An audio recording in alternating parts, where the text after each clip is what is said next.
Baik, buka kitab kita. Kemudian wabak. Adapun kemudian daripada itu, buka surat apa kalau rubinya? Bawa sikit pada bismillah tu, alhamdulillah tu, lepas tu tulis wabakdu. Huruf kecil dia, bahasa Arab. Saya tak bawa kitab rubinya ini, sebab dia buka surat bawah. Permulaan kitab kita tu ada bismillah, kemudian ada alhamdulillahillazi amarana bi ma'rifatillah bi ma'rifati wa tauhidihi. Jumpa tak? Ha? Muka surat 1. Muka surat 1 tengok. Wa ba'du. Wa ba'du ni pernah kita duk dengar hari Jumaat selalu. Amma ba'd. Ya ayuhal muslimun ittaqullah. Inilah wa ba'du. Boleh baca amma ba'd, boleh baca amma ba'du. Apa maksud tu? Dia permulaan kitab macam tu lah. Kalau kita tulis surat cinta dulu, maksud ngorak-ngorak awet kita dulu kan, bahawa ini lambaran datang daripada kekanda kepada adinda. Ada tulis surat, ada lambaran itu. Bahawa ini lambaran datang daripada kekanda. Inilah cara tulis kitab. Wa ba'du. Kalau khutbah Jumaat, amma ba'd. Tidak. Apa maksud tu? Adapun kemudian daripada itu, maka menuntut akan daku. Tuan Syekh ni, dia nak cerita, dia alim, balik daripada mengaji di Mekah tu, dia balik main dekat Kelantan, dekat Kelantan dengan Thailand ni, kan? Tuan Syekh ni nama apa ni? Baba Abdul Aziz bin Ismail nama dia.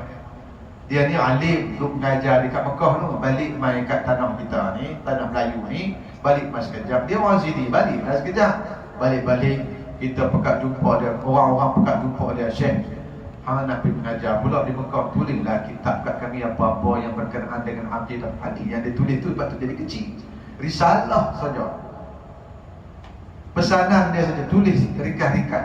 Dia cerita dalam kitab ni asal usul dia nak karang kitab ni. Boleh masuk tajuk lah, cerita saja yang ni pagi ni. Baik, kita tengok. Adapun kemudian daripada itu, menuntut akan daku. Siapa dia ni? Baba Syekh Abdul Aziz bin Ismail nama dia, nama tuan kitab ni. Maka menuntut akan daku oleh setengah-setengah daripada kawan-kawan aku, bahawa aku tulis baginya satu risalah pada menyatakan agama. Geng dia kata, wahai Syekh, tulislah kat kami satu kitab, pesan kat kami tentang agama. Kami ni jahil dengan agama, dan memperkenal akan agama itu. Bagi kami kenal agama ni, kami ni tak kenal agama. Agama ni benda apa tuan? Nanti kita akan tahu di sana. Yang kita selama duduk sebutnya agama. Kamu agama apa? Saya agama Islam. Agama tu benda apa? Di dalam kitab ni dia akan hurai, dia sampai macam tu. Nah, kemudian menyata pula akan segala rukun Islam. Wahai Syekh, tulislah bagi kami ni rukun Islam tu macam mana, kena hurai satu-satu. Dan rukun iman dan ihsan. Yang kata Islam, iman, ihsan ni benda apa? Tulis dalam kitab. Kemudian menyuruh akan daku pula menghuraikan akan hukum-hukum syarak. Dalam tulis kitab, tengok dalam kitab. Hukum-hukum syarak. Hukum syarak, pernah tak kita sebut hukum syarak? Pernah kan? Hukum syarak, ni hukum syarak tak boleh ni. Apa maksud hukum syarak tu?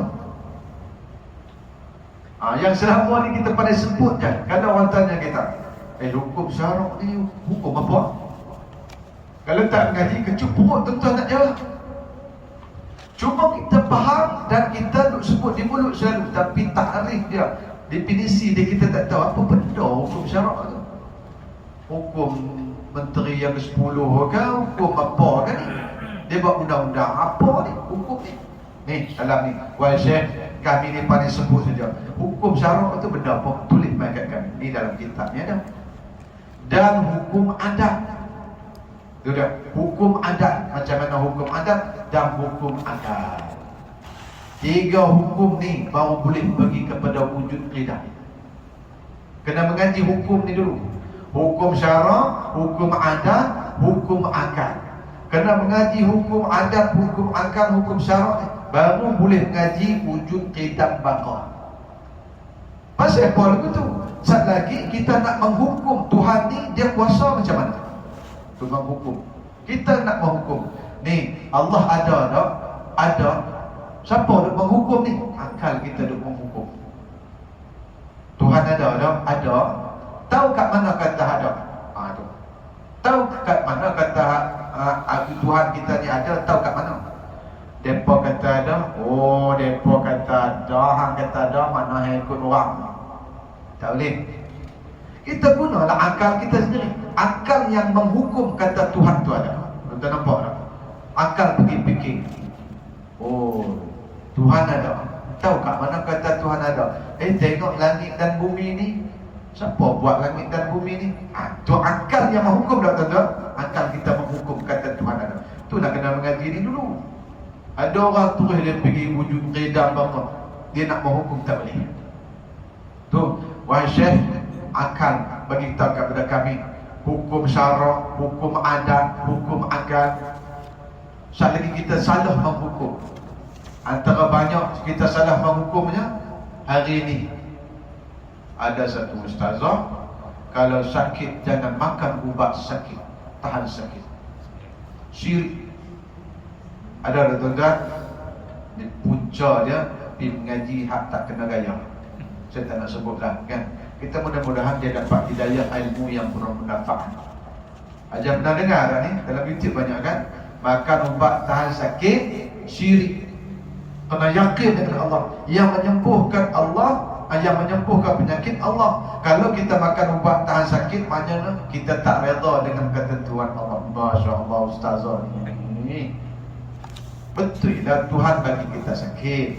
Jadi kalau Tuhan bagi apapun, kita kena redha. Jangan makan ubat tahan sakit, syirik. Ni saya kata nak mengaji hukum adat ni.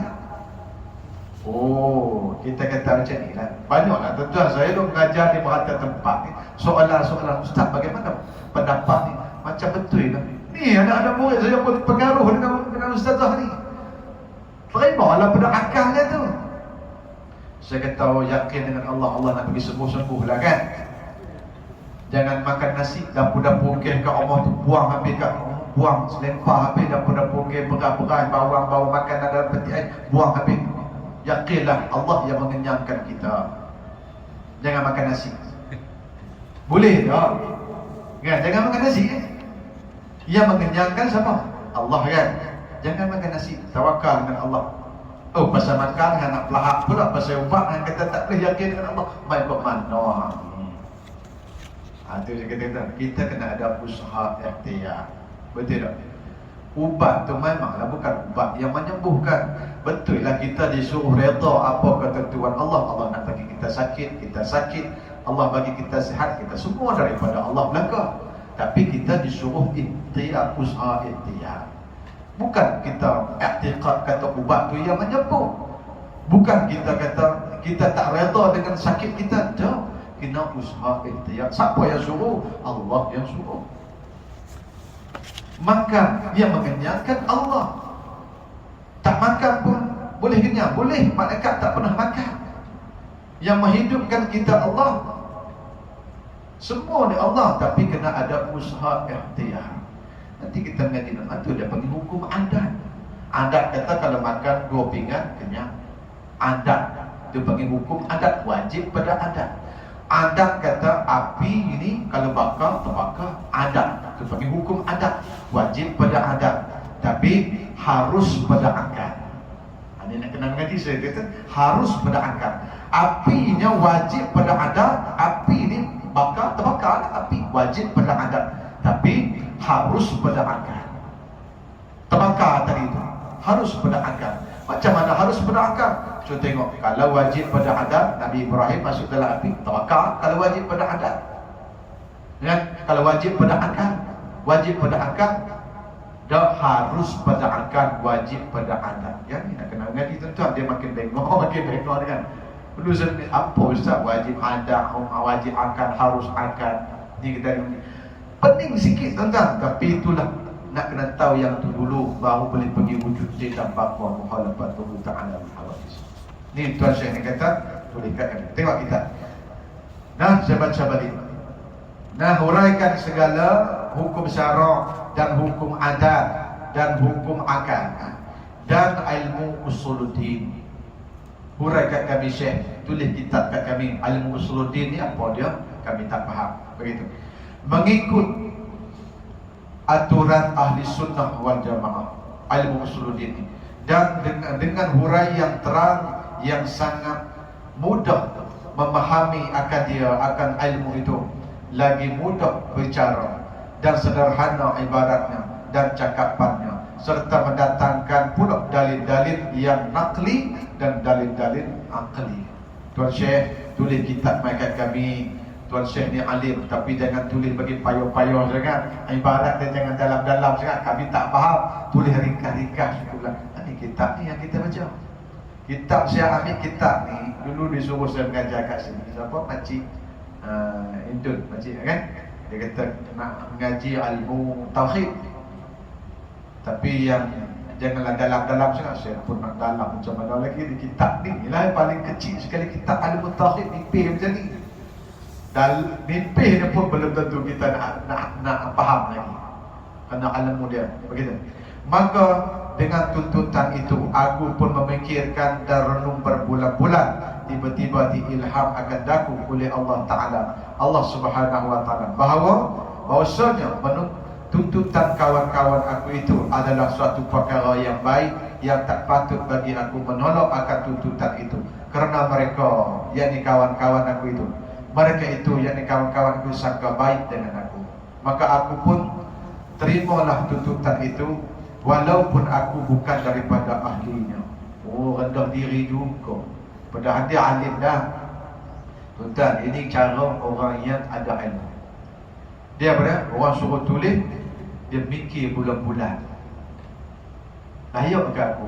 Layak. Sedangkan dia memang layak pun, dia mikir bulan-bulan. Dia rasa rendah lagi, dia rasa hina lagi. Ni orang yang kita mengaji sekejap je, sembang kedai kopi pasal agama. Kita dulu yang buat keluar hukum. Kita hari ni beza dengan ulama, kan? Tengok dalam TV ni, ni salah ni salah ni salah. Seolah-olah dia saja betul. Hari ni punya ustaz. Tu, kan? Hari ni punya ustaz, tuan-tuan, kita pening. Saya di masjid, saya pun pening. Anak-anak murid kita ni ada 300 orang. Anak-anak murid saya, dia dekat masjid saya tu, dalam 300 lebih gitulah. Rajin dia tengok YouTube, kan? Dah ngaji, dia mau pada agama YouTube lah. Tengok YouTube ustaz ni. Ustaz, saya pening lah. Ustaz ni kata macam ni, ustaz ni kata macam ni. Benda yang sama. Ustaz ni hukum tak boleh, ustaz ni hukum boleh, ustaz ni hukum tak boleh. Dah saya kata, tu main ngaji kat sini. Dalam fiqh macam tu lah.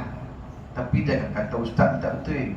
Tapi nak cantiknya kena hurai bagi anak murid tu faham. Sebab tu saya kata jangan mengaji kat YouTube. Mengaji kat YouTube, nak tanya dia boleh tak boleh. Lagi satu, tidak ada keberkatan. Tak ada guru. Guru hang siapa? Tu Ustaz Abdul Samad dalam YouTube. Yang pernah guru dah dia dah. Yang pernah bai'ah dah kepada dia. Yang pernah ada sanadkan dengan dia. Tidak ada keberkatan. Sampingan tu boleh untuk dalam YouTube ni. Nak tengok apa satu benda dalam Google, nak tahu satu sebuah hukum, ringkasan tu boleh, tapi nak pegang tu boleh tak boleh. Dalam bab fiqh, dalam bab tauhid lagi tak boleh. Mesti kena berguru. Kan? Kenapa tuan-tuan tengok orang nak pergi umrah ataupun banyak bertanya ni dalam bab khid perempuan dan khid tak boleh masuk masjid, haram. Ada ustaz ni kata boleh, ada ustaz ni kata tak boleh, ada ustaz ni kata makruh, ada ustaz ni kata tak boleh duduk, kena berjalan saja tak apa. Dah pening. Sudah penting tak kan? Kita main ngaji. Kitab-kitab kuning dengan kitab-kitab sekarang, dia ada kadang perbahasan, dia panggil ilmu apa ni, Syekh Dr. Yusuf Al-Qaradawi, kan? Bapak adalah apa ni, antara ulama pegangan tempat hujah dunia ni, dia Dr. Yusuf Al-Qaradawi Mesir, kan? Dia tulis satu kitab, tak fiqh, dia tulis Fiqhul Aulawiyah, fiqh yang mana nak lebih utamakan dulu. Dulu kita ada fiqh, usul fiqh biasa, usul fiqh. Kemudian mai ni zaman-zaman kita ni dah teknologi hukum nak kena berubah. Berubah mana bukan nak buat hukum dulu, dia berubah. Contohnya zaman dulu tak ada cerita tentang derma organ ni boleh ke tak boleh. Ada kan hari ni kan derma ni, derma organ orang apa, ada panggil apa? Derma organ kan? Bagi ke orang boleh ke tak boleh. Zaman dulu tak terfikirkan benda tu nak buat. Ulama tak ada dah cakap dalam kitab tu. Hari ni dah ada derma organ pula. Mai pula ada mesin basuh Dobby. Dulu kita basuh kat rumah aja. Mai sekarang ni Dobby pula. Nak kena ada fiqh juga yang terbaru, yang terkini. Ni apa hukum ni? Orang ni orang India pun situ, orang Melayu pun situ, dia pakaian dia kena anjing kapal kalau mana. Ada sebuah hukum pula. Macam mana orang Islam pun nak cuci sekali dalam tu. Air yang tak cukup 2 kolah, ada buta-buta tu. Tak cukup 2 kolah, kalau lah pakaian tu ada kecil buh dalam tu, buta, air tak cukup 2 kolah tu. Nak hukum macam mana? Mutan najis, dia kira. Hukum boleh ke tak boleh? Semua ada. Dia berubah hukum. Tuan-tuan, ni tu tengok ni, Ustaz tu kata pakai purdah, pakai ni penutup muka ni. Yang perempuan kan pakai purdah, tawaf tak boleh, kena bayar dah. Ustaz lagi pula satu kata boleh. Pening pula dah, hati pula dah, saya kata. Benda-benda ni main mengaji, kita kena cerita. Ulama yang kata boleh, ambil daripada sumber mana. Yang kata boleh, yang kata tak boleh tu, ambil daripada sumber mana. Kita gabungkan benda tu. Maknanya kalau benda tu khilaf, berlapan dada. Nak pakai tak boleh, nak pakai pun tak apa, tak pakai pun tak apa. Tapi yang mana lebih afdal? Situ kita kena tengok. Seperti sembahyang jarak dulu kan. Mana ni boleh? Zaman Nabi tak pernah buat. Kalau tak ada hukum fiqhul aulawiyah ni, maknanya fiqh yang mana yang lebih utamakan dulu. Tu bakhid. Saya cerita tadi. Dalam kalau kita mengaji, ada orang mengaji kat sini kitab Safinatul Najah kan. Siapa yang mengajar sini? Kitab fiqh. Tak ada mengajar sini kitab fiqh. Ilmu fiqh siapa mengajar sini? Kena ada tuan-tuan, itu ilmu pertuan. Kena ambil satu ustaz mengajar fiqh di sini. Dalam kitab Safinatul Najah, perempuan yang datang haid boleh tak masuk masjid? Kita faham tak boleh lah kan, haram kan? Pasal apa haram? Pasal apa tak boleh? Ulama dulu buat tulis kata haram kerana darah dia menitik, mengotorkan masjid haram. Mai ulama-ulama hari ni, dulu zaman dulu orang perempuan datang haid, mana ada tu pampers tu, mana ada, dia pakai bubuk kain macam tu je. Mok-mok datuk nenek kita dulu kalau datang haid, dia belakang punggung dah merah habis. Betul lah tu? Tak cerita lah, orang lama dia tak. Pada zaman tu mana ada pampers merah. Haram masuk masjid ni, darah ni kotor, mengotorkan masjid. Haram masuk masjid, berdosa. Mai kitab-kitab fiqh contemporary ni, dia pakai kitab yang semasa-masa ni. Kalau kamu yakin darah tu tidak menitik, kamu pakai alat-alat yang canggih, kamu yakin, kamu duduk dalam masjid, tujuan apa? Ada itu. Tujuan nak belajar ilmu fardhu ain. Yakin kamu, boleh duduk. Kalau kamu tak yakin, tak boleh duduk. Tu, sampai macam tu. Habis kalau tak belajar ilmu fardhu ain, pakai pampers okey, cantik, yakin tidak akan menitik, tapi duduk saja-saja, haram juga. Ini saya kata ilmu ni lebih bahas sampai situ. Haram juga duduk. Kenapa duduk masjid? Haid. Walaupun kamu yakin tidak akan menitik darah haid, tapi duduk saja-saja nak tengok surah ni ada bocor kat mana. Tak boleh.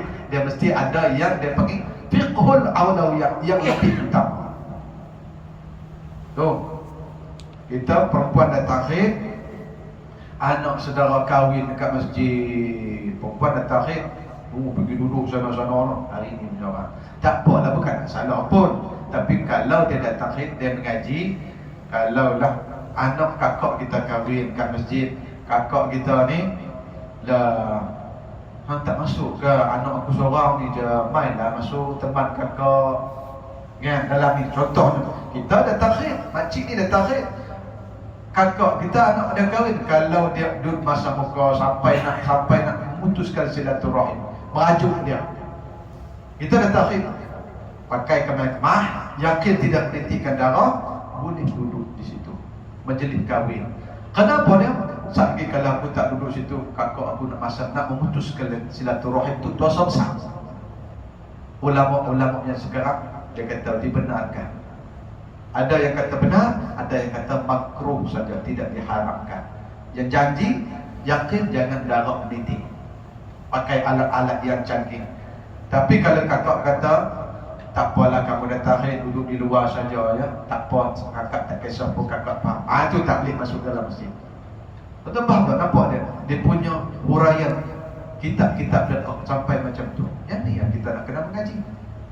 Ni tidak sikit-sikit hukum orang, sikit-sikit hukum orang, sikit-sikit hukum orang. Payahlah hari ni. Itulah ustaz ni kuat dem, ustaz ni sama-sama ustaz kuat dem sama. Penting saya tengok dalam YouTube ni. Kan? Hari ni ini orang. Habis waktu kat situ saya rasa cukup, dan ni pun 7.30. Panjang sangat. Baik, kita nak berhenti kat mana tadi? Dia kena ada border dia berhenti. Yang ni dia cerita-cerita kisah dia, karang kitab saja. Tapi kita kena baca, tak boleh lengkap. Guru saya besar nak mengaji kita, jangan satu huruf pun kita lengkap. Kerana berapa susah guru ni nak karang kitab, tiba-tiba kita kata tak penting baca tempat lain, yang ni tak penting baca tempat lain. Tidak ada keberkatan. Begitu. Kalau kitab tu 5 jilid, jangan pergi baca hak jilid yang keempat, jilid yang kedua, ketiga tak baca. Tidak ada keberkatan. Tu guru kita besar. Kerana ada kitab yang berjilid-jilid kan. Hari ni orang baca kitab Bahrul Mazi, baca cerita tentang surga saja. Tak boleh, kena baca semua kitab untuk mengambil keberkatan. Nah gitu, kita nak berhentikan mana bodoh dia. Nanti kita sambung lagi. Serta mendatangkan pula dalil-dalil naqli dan dalil-dalil akli. Tak ada situ lah, jumpa dah itu. Walaupun bukan stesen dia di situ. Di situ bukan stesen dia, tapi masa kita tak cukup, kan? Nanti saya akan uraikan dalil naqli itu dalil macam mana, dalil akli itu dalil macam mana. Kena kita nak buat kata orang tu, kata Tuhan tu ada, kena buat main dalil ni, 2 dalil ni. Kalau tak boleh buat datang 2 dalil ni, kamu tak lepas lagi fardu ain dan iman kamu tak sah lagi. Boleh tak? Tak ada situ lah. Wallahu a'lam. Dia pun panjang kan. Besok secara pukul 7.15 dah clear, 7.30 langsung. Minta maaf lah kan. Minta maaf. Pasal kita selip-selip Wahabi tadi tu jadi panjang sikit. Boleh tak? A'udzubillahi minasyaitonirrajim. Bismillahirrahmanirrahim. Alhamdulillahirabbil alamin wassalatu wassalamu ala asyrafil anbiya'i wal mursalin wa ala alihi washabihi ajma'in. Allahumma faqihna fid din. Allahumma faqihna fid din. Allahumma faqihna fid din wa 'allimna ta'wil wa ihdina siratal mustaqim. Ya Allah ya Tuhan kami, fahamkanlah kami ilmu agamamu ya Allah. Fahamkanlah kami ilmu agamamu ya Allah. Fahamkanlah kami dengan ilmu takwil ya Allah. Ya Allah ya Tuhan kami, ampunkanlah dosa kami ya Allah. Dosa yang sengaja, dosa yang tidak sengaja, dosa yang kami nampak, dosa yang kami tidak nampak ya Allah. Kami banyak dosa padamu ya Allah. Ya Allah ya Tuhan kami mohon kepadamu ya Allah, berilah kekuatan kepada kami untuk melakukan amalan kebaikan ya Allah. Kami ingin bertaubat denganmu ya Allah, kerana kami banyak dosa ya Allah, tetapi kami tidak ada kekuatan ya Allah. Berilah kekuatan itu kepada kami ya Allah. Ya Allah ya Tuhan kami, ringankanlah tulang kami untuk bangun solat malam, solat sunat taubat ya Allah, kerana kami banyak dosa ya Allah. Kami banyak meninggalkan solat dulu ya Allah. Ya Allah ya Tuhan kami, ringankanlah tulang-tulang kami untuk melakukan amalan sedekah ya Allah. Ya Allah ya Tuhan kami, janganlah kami jadi orang yang kedekut di atas dunia ini ya Allah. Ya Allah ya Tuhan kami, pasahkanlah lidah kami untuk membaca Al-Quran ya Allah. Lembutkanlah lidah kami untuk senang kami membaca Al-Quran dengan yang pasah ya Allah. Lembutkanlah lidah kami untuk berzikir kepadamu ya Allah. Ya Allah ya Tuhan kami, janganlah Engkau matikan kami melainkan setelah Engkau ampun dosa kami walaupun sebesar zarah ya Allah. Ya Allah ya Tuhan kami, janganlah Engkau tinggalkan kami di dunia ini dalam keadaan kami jahil dengan ilmu agamamu ya Allah. Ya Allah ya Tuhan kami, berilah taufik dan hidayah kepada anak cucu kami ya Allah. Ampunkanlah dosa isteri kami, ampunkanlah dosa anak-anak kami ya Allah. Ampunkanlah dosa jiran-jiran kami ya Allah. Berilah taufik dan hidayah kepada mereka ya Allah. Kami tidak mampu mengajak mereka, mengajar mereka untuk datang ke surau ini ya Allah, solat secara berjemaah. Ya Allah ya Tuhan kami mohon kepada-Mu ya Allah. Mereka adalah saudara kami. Mereka lah satu agama dengan kami. Jangan